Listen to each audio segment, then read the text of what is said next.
സങ്കീർത്തനങ്ങൾ 25-ാം അധ്യായം 1 മുതൽ 3 വരെയുള്ള തിരുവചനങ്ങൾ. കർത്താവേ, എന്റെ ആത്മാവിനെ അങ്ങയുടെ സന്നിധിയിലേക്ക് ഞാൻ ഉയർത്തുന്നു. ദൈവമേ, അങ്ങയിൽ ഞാൻ ആശ്രയിക്കുന്നു.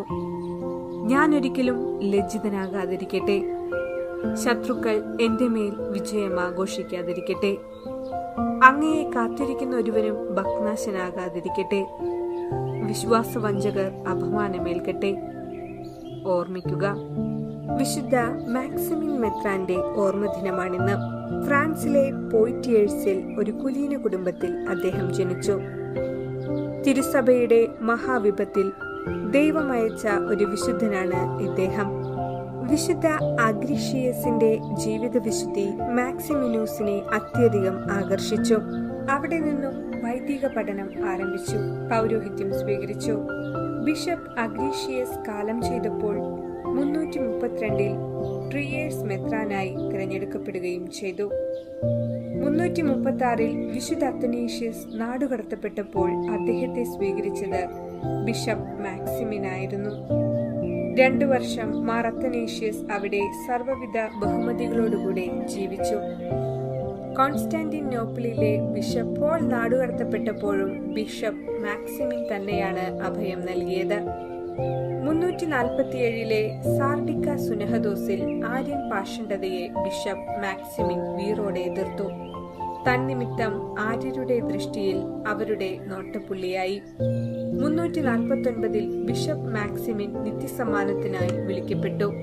വിശുദ്ധരെ സംരക്ഷിച്ച മാക്സിമിനെ ദൈവം വിശുദ്ധ പദവിയിലേക്ക് ഉയർത്തി.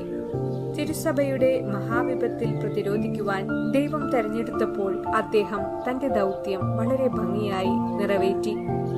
നമുക്കും ആ വിശുദ്ധനെ പോലെ നമ്മുടെ ദൗത്യം തിരിച്ചറിഞ്ഞ് പ്രവർത്തിക്കുവാൻ വേണ്ട കൃപയ്ക്കായി പ്രാർത്ഥിക്കാം.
ആകാശത്തിൽ